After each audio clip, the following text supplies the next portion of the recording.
Di sebuah kota kecil bernama Eldenville, terdapat sebuah toko barang antik tua. Pemiliknya adalah seorang pria tua bernama Victor, yang jarang berbicara kecuali untuk menjawab pertanyaan pembeli.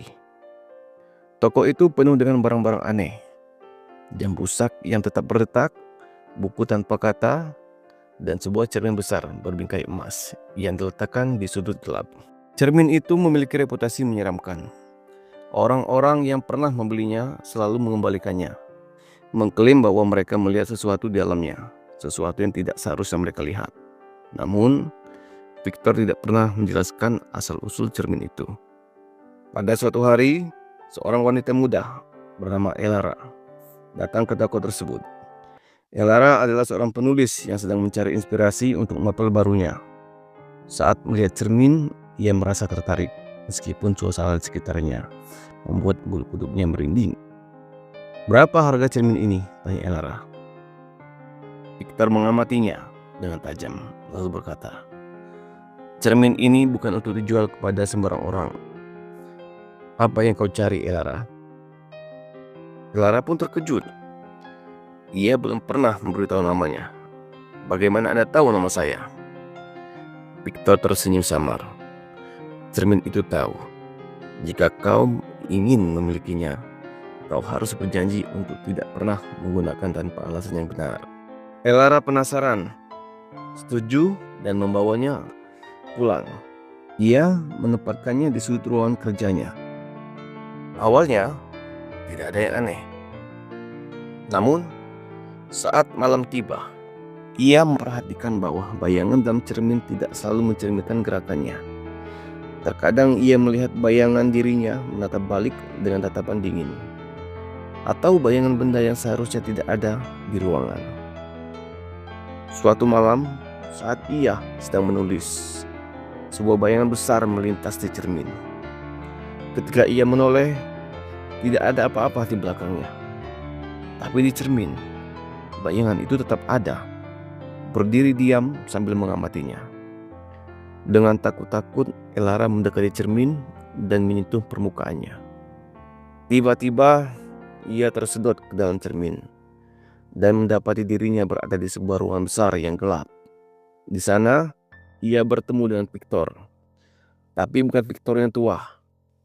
Ini adalah Victor yang muda, dengan wajah penuh penyesalan. "Selamat datang di dimensi takdir," kata Victor muda.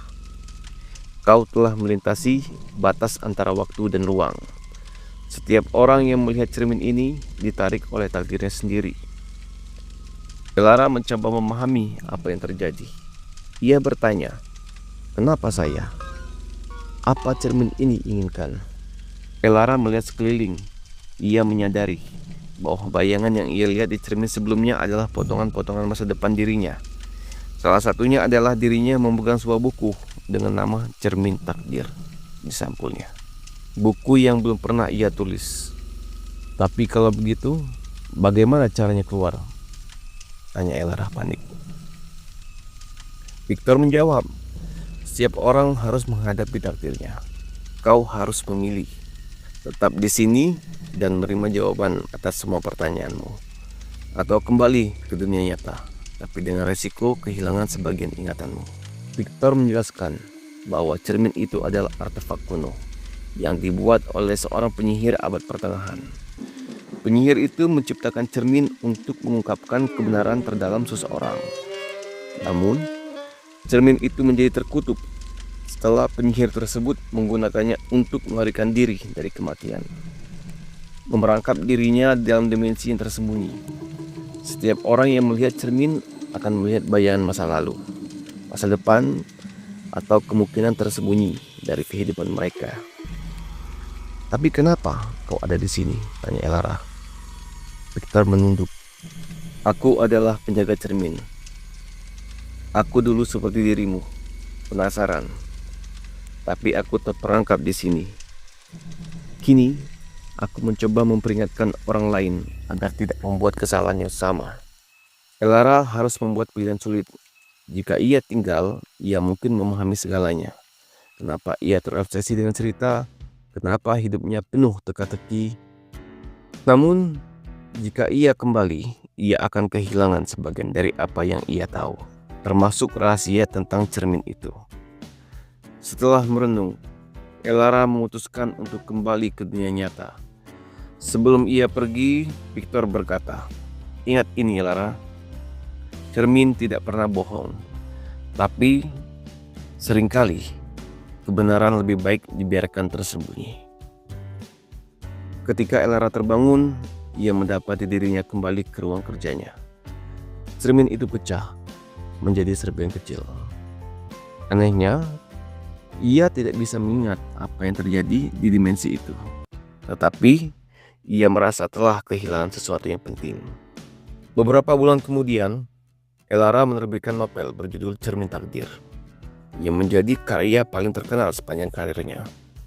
Namun, setiap kali seseorang bertanya dari mana ia mendapatkan ide ceritanya, ia hanya bisa menjawab, "Aku tidak tahu." Rasanya seperti sesuatu yang pernah aku alami.